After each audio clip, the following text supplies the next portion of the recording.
जय माँ इंद्राक्षी, जय अम्बे। इंद्राक्षी धाम में आप सभी का हम हार्दिक स्वागत करते हैं। आइए इस अंक में हम चर्चा कर रहे हैं कि कई बार हमें ऐसा महसूस होता है कि मानो किसी ने हमारे ऊपर कोई तंत्र मंत्र जादू टोना कर दिया है और जिसकी वजह से हम सफल नहीं हो पा रहे हैं, जिसकी वजह से हमारे जीवन में हमें विफलताएं प्राप्त हो रही हैं। कई बार ऐसा अपने ऊपर महसूस होता है, कई बार ऐसा परिवार के ऊपर महसूस होता है और कई बार हमें ये भी लगता है कि हम पहले बहुत अच्छी अवस्था में थे और अचानक परिवार के अंदर कोई बीमार, पैसे की खराबी, नाना भांति की तंगियाँ हमारे जीवन में आ रही हैं। तो हमें ऐसा कई बार कोई कह भी देता है। कई बार हम अपनी कुंडली दिखाते हैं या हाथ की रेखाएं दिखाते हैं या हम कहीं किसी से कुछ पूछते हैं तो आगे से हमें ऐसा सुनने को भी मिलता है कि आपके ऊपर किसी ने कुछ किया हुआ है। तो सबसे पहली बात तो ये जानेंगे इस बात में सच्चाई कितनी होती है, इस बात में दम कितना है कि क्या वास्तव में कोई किसी के ऊपर तंत्र मंत्र जादू टोना कर देता है या नहीं। सारी जानकारी आप ध्यान से कार्यक्रम को सुनिएगा क्योंकि आजकल इस प्रकार की चर्चाएं बहुत चल रही हैं। तो सबसे पहले तो मैं आपको ये बताऊं, किसी के ऊपर कुछ कर देना, किसी के ऊपर कोई जादू कर देना, किसी के ऊपर कोई तंत्र कर देना, किसी के ऊपर कोई मंत्र कर देना, किसी को किसी रूप में परेशान करना, नोट चाइल्ड्स प्ले। ये इतना आसान नहीं होता। इन विद्याओं में पारंगत जो भी लोग होते हैं वो जब इन प्रकार की विद्याओं को सीखते हैं कि किसी का उच्चाटन करना, किसी का सम्मोहन करना, किसी का विद्वेषण करना, उसमें 6 प्रकार के ये कर्म होते हैं। तो ये इतना आसान नहीं है इन विद्याओं को सीखना। और अगर किसी को ये विद्याएं आ जाती हैं तो इतना वो उनका मन नहीं होता कि हम किसी का कुछ बिगाड़ करें। अब मैं आप मेरी बात से सहमत हो ना हो ये मैं नहीं कह सकता, लेकिन ये मेरा अपना आकलन है, पिछले 35-40 वर्षों का मेरा अपना अनुभव है। अगर किसी के पास इस प्रकार की विद्याएं होती हैं, अव्वल तो 99.99% ये विद्याएं सबके पास नहीं होती। 99.99, अब जो एक पॉइंट बचा ना, अगर 20 लाख व्यक्तियों को खड़ा कर दिया जाए तो 20 लाख में कोई आधा व्यक्ति होगा, एक भी नहीं होगा, जिसके पास इस प्रकार की विद्याएं हों। हाँ, झाड़ फूंक ये सब चीज़ें आप मनगढ़ंत अपनी कहानियाँ घड़ सकते हो कि मेरे पास ये आता है वो आता है, वो चीज़ अलग है। लेकिन इस प्रकार की विशेष विद्याएं किसी बिरले के पास होती हैं और जिनके पास होती हैं वो जल्दी से किसी का बिगाड़ नहीं करते हैं। छोटी मोटी क्रियाएं कोई भी सीख लेता है और उनसे छोटा मोटा किसी का अहित किया जा सकता है या लोग कर देते हैं, वो बात सेपरेट है। लेकिन बड़ा बिगाड़ करना, किसी के भाग्य को बांध देना, किसी की भक्ति को बांध देना, ये भैया आसान नहीं होता है। ये मात्र बातें होती हैं और उन बातों के नेटवर्क में हम फंस जाते हैं। ये सत्यता है, ये सत्यता है। और एक आपने बात सुनी होगी, जाको राको साइयाँ मार सके ना कोई। अगर भगवान का हाथ आपके सर पर है, आपके गुरु का हाथ आपके सर पर है और आपकी भक्ति बहुत अच्छी है, आपके कर्म बहुत अच्छे हैं, तो ध्यान रखना आपको चींटी नहीं काट सकती। आपके कर्म अच्छे नहीं, आपकी भक्ति अच्छी नहीं, आपके भाव अच्छे नहीं, तो पानी पीते पीते ऐसा खांसी आती है कि व्यक्ति चल बसता है। तो वो बात की बातें हैं। तो ध्यान रखना। सबसे पहले तो मैं यही अपने साधकों से कहना चाहूँगा, जितने भी इस कार्यक्रम को सुन रहे हैं, इस प्रकार की जो अफवाहें होती हैं, इस प्रकार की जो भ्रांतियाँ होती हैं, आप अपने मन में ना रखें। अपने भगवान पर विश्वास रखें, अपने कर्म पर विश्वास रखें। धीरे धीरे आप जिस मुसीबत को झेल रहे हैं उससे आप बाहर निकल जाएंगे। किसी ऐसे गाइड को पकड़ें, किसी ऐसे गाइड की शरण में जाएं, किसी ऐसे विद्वान की शरण में जाएं जो आपको बहुत आसान तरीके बताएगा और आपका जीवन अच्छा हो जाएगा। अब हम दूसरे पक्ष की बात करते हैं। सिक्के के 2 पहलू, हेड और टेल। हमने बाय द वे हेड की आपसे बात की, अब टेल की बात करते हैं। कई बार ऐसा हो जाता है, वो जो 1% मैंने बताया कि 99.99 ऐसा नहीं होता। 1% यदि कहीं किसी के पास ऐसी चीज़ें कोई सीख लेता है, किसी लालचवश या उसकी बुद्धि भ्रष्ट हो, तो वो किसी के ऊपर कुछ गलत कर बैठता है, तो अब उससे हम अपना बचाव कैसा करें। अब इस स्थिति के लिए एक बहुत ही अच्छा उपाय आप लोग नोट कर लें। यदि आपको वास्तव में प्रैक्टिकली रूप में ये लगता है कि वास्तव में किसी ने कुछ किया है और बिल्कुल किया है किसी ने, तो उसके लिए क्या किया जाए, आप ध्यान से इस उपाय को नोट करिएगा और अपने परिवार का बचाव कीजिएगा। तांबे के छोटे छोटे 4 त्रिशूल बनवा लें। तांबे के छोटे छोटे 4 त्रिशूल, छोटे छोटे। अब इंच की बात करूं मैं, तो आप 4 इंच या 5 इंच के बनवा लीजिएगा, छोटे छोटे 4 इंच या 5 इंच के 4 त्रिशूल बनवाइएगा। अच्छे से जल से धो लीजिएगा। शुक्ल पक्ष की अष्टमी के दिन उन त्रिशूलों को, चारों त्रिशूलों को भगवती के सम्मुख किसी प्लेट में रखिए। देवी माँ के सम्मुख, दुर्गा माँ हो, कामाख्या माँ हो, कोई भी भगवती का स्वरूप हो, उनके सम्मुख प्लेट में रखें। उन त्रिशूलों पर सभी के ऊपर तिलक करें, सभी के ऊपर कलावा बांध दें, कहीं भी बांध दें जहाँ आपका मन करे, और फूल चावल आदि चढ़ा करके उन त्रिशूलों का पूजन करें। भगवती के जो आयुध होते हैं, आपने देवी माँ का चित्र देखा है, हमारे करीब करीब सभी देवी देवताओं के हाथ में अस्त्र शस्त्र होते हैं, वो हमारी सुरक्षा के लिए होते हैं। और जगत जननी के हाथों में, भगवती के हाथों में, जगत जननी के हाथों में जो अस्त्र शस्त्र है ना, वो अपने बच्चों की सुरक्षा के लिए है। जब इंद्र का सिंहासन डोला, असुरों का राज बढ़ा, तो इंद्र भी ब्रह्मा जी को लेकर के, शंकर जी को लेकर के जब विष्णु जी के पास बैठ कर के सारी चर्चाएं हो रही हैं दुर्गा सप्तशती में, तभी भगवती योग माया एक विशाल रूप लेती हैं और नाना भांति के शस्त्र उन्हें, नाना भांति के देव शक्तियाँ उन्हें प्रदान करती हैं, और उन अस्त्र शस्त्रों से ही वो असुरों का संहार करती हैं।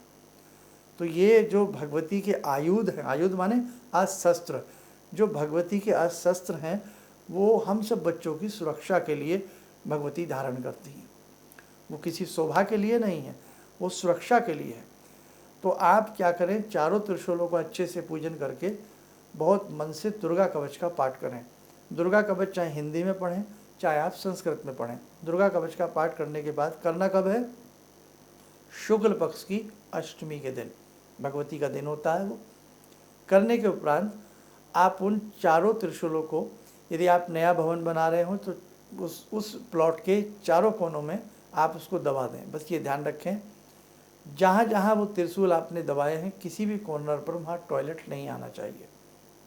नहीं तो आप क्या करें, अगर अमूमन तो सभी ऐसा नए प्लॉट पे नहीं करते, तो आप जिस घर में भी रह रहे हैं उस घर में, उस घर के चारों कोनों में, या जिस रूम में आप ज़्यादा उठते बैठते हैं, आपका परिवार किसी ड्राइंग रूम में या कहीं उठता बैठता, वैसे तो कायदा ये है उस घर के चारों कोनों में उन त्रिशूलों को अंदर गाड़ा जाता है। नहीं तो आप क्या करें, उन चारों कोनों में घर के उन त्रिशूलों को किसी भी सहायता से दीवार में हैंग कर दें या किसी प्लास्टिक टेप आदि से उसको चिपका दें। और आपको लगता है किसी की नज़र ना पड़े, कुछ ना हो, तो उनको कवरअप भी कर सकते हैं, किसी कागज़ से, किसी प्लास्टिक से उनको ऊपर से कवर भी कर सकते हैं, ताकि किसी की निगाह ना पड़े। कई बार लोग सोचते हैं भाई आपके घर में ये त्रिशूल लगे हैं, सो बातें होती हैं ना, आप ऐसा करिएगा। और अष्टमी के दिन ही करना है, उसी दिन पूजन करना है, उसी दिन त्रिशूल पहले दिन कभी भी बनवा के ले आइएगा, या बने बनाए भी मिल जाते हैं छोटे छोटे, वो ले आइएगा। और आपने मन में ये भाव रखना है, पूर्व दिशा से प्रारंभ करना है। पहले पूर्व में लगाएं, फिर आप उसको, एक पूर्व में लग गया, फिर आप पूर्व के बाद ऐसे ही चलेंगे, सीधी साइकिल से चलेंगे, फिर उसे आप दूसरे कोने में लगाएंगे। पहले आपने नॉर्थ ईस्ट के कॉर्नर में लगाया, दूसरा आप कहाँ लगाएंगे, आप साउथ ईस्ट के कॉर्नर में लगाएंगे, उसके बाद फिर साउथ और वेस्ट के कॉर्नर में लगाएंगे, फिर वेस्ट और नॉर्थ के कॉर्नर में लगाएंगे। चारों त्रिशूल आपने लगा दिए हैं। और यदि आप सोचते हैं कि तांबे के नहीं बन पा रहे हैं, तो कागज़ पर ही लाल किसी शाही से 4 त्रिशूल बना लें और घर के चारों कोनों में लगा लें। लेकिन तांबे पे हो तो वेल एंड गुड, नहीं तो फिर कागज़ पर लाल शाही से त्रिशूल बना करके और आप लगा लीजिएगा। अब आप ध्यान रखें, प्रतिदिन कोशिश करके आप दुर्गा कवच का पाठ करें अपने परिवार की सुरक्षा के लिए। दुर्गा कवच जब पढ़ा जाता है, ये कवच है। कवच मतलब जब हम युद्ध करते होते थे, युद्धों के मैदान में जब तलवारों से, भालों से लड़ाइयाँ होती थी, तब सैनिक लोग एक शरीर के ऊपर एक कवच, लोहे का कवच पहन लेते थे, ताकि तलवार और भाला असर ना करे। तो ऐसे ही किसी का तंत्र मंत्र आपके ऊपर असर ना करे, किसी का जादू टोना आपके ऊपर असर ना करे, तो दुर्गा कवच पढ़ा जाता है। जिन घरों में जो साधक बहुत प्रेम से सविधि दुर्गा कवच का पाठ करते हैं वहाँ पर इस प्रकार की शिकायतें नहीं होती हैं। ठीक है, प्रतिदिन आप दुर्गा कवच पढ़ें, कोई भी घर से पढ़ सकता है।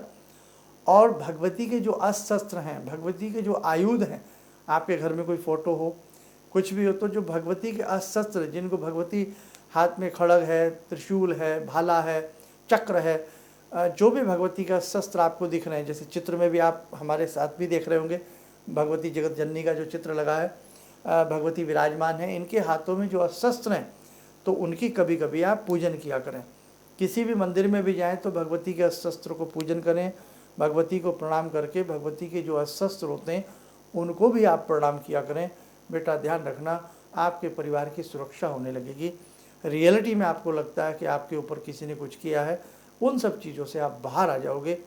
जैसे भगवती ने रणांगन में हजारों हजारों रथियों के साथ, हजारों हजारों घुड़सवारों के साथ असुरों की सेना को क्षण भर में नष्ट भ्रष्ट कर दिया, और कुछ जो सैनिक बचे, जो भी बचे असुर, वो पाताल में लुप्त हो गए। ऐसे ही हमारे जीवन में जो दुख तकलीफ़ें होती हैं, और ख़ास तौर से इस प्रकार की जो क्रियाएं होती हैं, जगत जननी की जो भी साधना करता उसके जीवन में ऐसी बातें रहती नहीं हैं। दो पक्ष बताए, 99% 99 ऐसा होता नहीं है, हमारा अंधविश्वास होता है, बताने वाले हमें बहका देते हैं। सेकंड इशू, यदि ऐसा होता भी है तो आप ये त्रिशूल वाला उपाय करें, दुर्गा कवच प्रतिदिन पढ़ें, भगवती जगत जननी के आयुधों को तिलक करें, उनकी आरती उतारें, उनकी पूजा करें, और ऐसा महसूस करें कि भगवती के जो ये आयुध हैं, अस्त्र हैं, वो मेरे परिवार की सुरक्षा कर रहे हैं। बस ये करना शुरू करें, कुछ ही दिन में आपको चमत्कार महसूस होने लगेगा। संभव हो प्रत्येक अष्टमी भगवती को हलवे का भोग लगावें, आसपास कहीं भगवती का सिद्ध शक्तिपीठ हो, वहाँ आना जाना प्रारंभ कर दें। बेटा निश्चित रूप से आपका कल्याण होगा ही होगा। आपने देखा नहीं कि जिस समय दुर्गा कवच पढ़ा जाता है कैसी कैसी बातें आती हैं कि हे भगवती आपके घंटे का नाद चारों दिशाओं से हमारी रक्षा करें, है ना। तो इसलिए बहुत ही अच्छा है दुर्गा कवच, तो आप प्रतिदिन पढ़ा करें। और दुर्गा कवच के साथ साथ यदि आप इंद्राक्षी कवच भी जोड़ लें तो सोने पे सुहागे वाली स्थिति हो जाती है। चलिएगा, आज का ये उपाय नोट करके रखिएगा। कहीं कोई इस परेशानी से पीड़ित हो उसको ये उपाय आप सुंदर तरीके से बता भी सकते हैं। अब एक संदेश दे दें कि जीवन है, इस जीवन में लाखों प्रकार की दुख तकलीफ़ें हम लोग झेलते हैं। इंद्राक्षी धाम समय समय पर विशेष प्रकार की पूजाएं आपके लिए लेकर के आता है, और ये सब पूजाएं बहुत भाव से होती हैं, निःशुल्क होती हैं।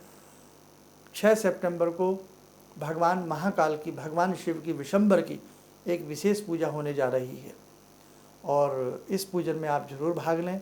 ये इस पूजन से आपका कल्याण होगा, आपके कष्ट दूर होंगे, और साथ ही आपके संकटों का निवारण होगा।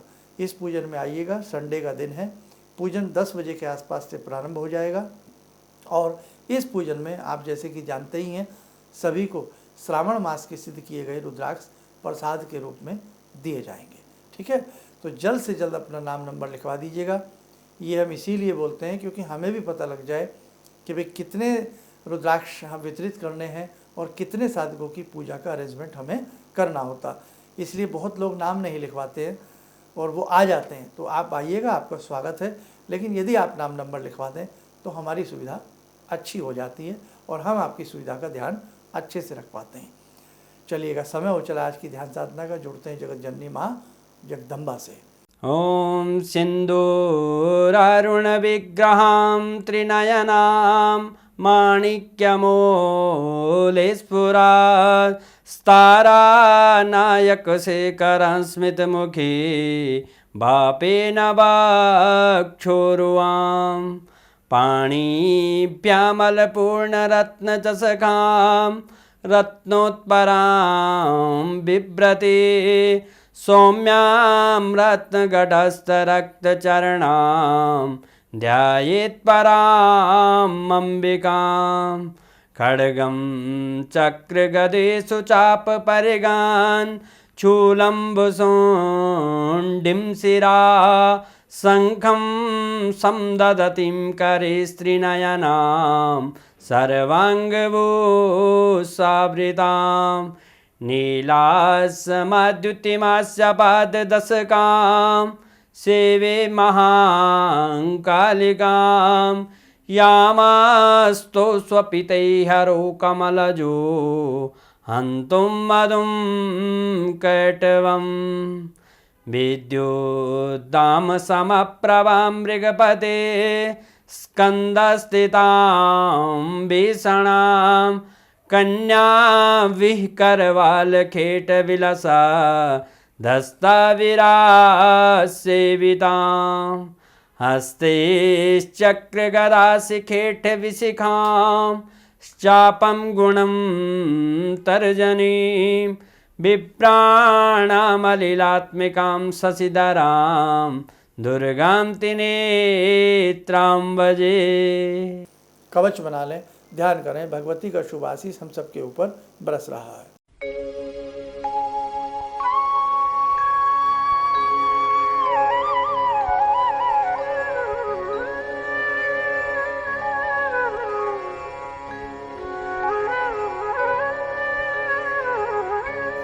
ओम बोलते हुए नेत्र खोलें, सामान्य हो जाए। और बहुत सारे ऐसे सब्जेक्ट हैं जो भी आपके संग चर्चा करना है, और बहुत ऐसे अंधविश्वास हैं जो कहीं ना कहीं दूर करने हैं आपको हमें मिलके। और ऐसे ही बस आप प्रेम पूर्वक हमारे कार्यक्रम के संग जुड़े रहिएगा। चलिएगा, आप सब लोग स्वस्थ रहें, सुखी रहें। इन्हीं शुभकामनाओं के साथ हम अपनी वाणी को विराम करते हैं। जय जय अम्बे। जिंदगी के इस प्रवाह में तमाम लोग डिप्रेशन के इस हालात से गुजर रहे हैं। सफलता असफलता अपनी जगह की बात है, लेकिन पता नहीं कितने सारे लोगों को इन्होंने डिप्रेशन से उबारा है, नया मोटिवेशन दिया है काम का। इनका जो एक अनुभव था कि एक मेरी बातें इनसे लगातार कभी कभार हो जाया करती हैं। एक दिन मेरी बात हो रही थी, अचानक इन्होंने प्रश्न किया कि क्या आपके यहाँ कौवे आ रहे हैं। मैं बहुत तेज चौंका।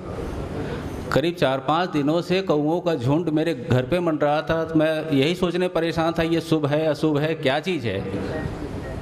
तो मैंने प्रश्न किया कि क्या मैंने आपको बताया कि मेरे घर में कौवे आ रहे हैं। कहने नहीं, मुझको दिखाई पड़ रहा है। तो कुछ तो अलौकिक है इनमें। दूसरा क्या जो इनका उद्देश्य है, जब महाकुंभ में आए थे, मेरी इनसे वार्ता हुई तो मैंने इनका उद्देश्य जानना चाहा कि किस उद्देश्य के लिए आप काम कर रहे हैं।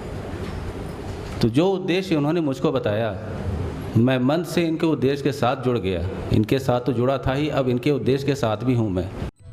किसी भी समस्या के समाधान के लिए मिले प्रसिद्ध हस्तरेखा एवं वास्तु विशेषज्ञ प्रोफेसर धर्मेंद्र शर्मा जी से। नोट: शिविर में भाग लेने हेतु एवं व्यक्तिगत रूप से मिलने के लिए कॉल करने का समय सुबह 10 बजे से शाम 6 बजे तक। हमारे विभिन्न ज्ञानवर्धक कार्यक्रम देखने के लिए आप हमें अभी सब्सक्राइब करें, बेल आइकन को प्रेस करें ताकि आप देख सकें हमारा कार्यक्रम सबसे पहले। और अधिक जानकारी के लिए फेसबुक पेज को लाइक करना न भूलें।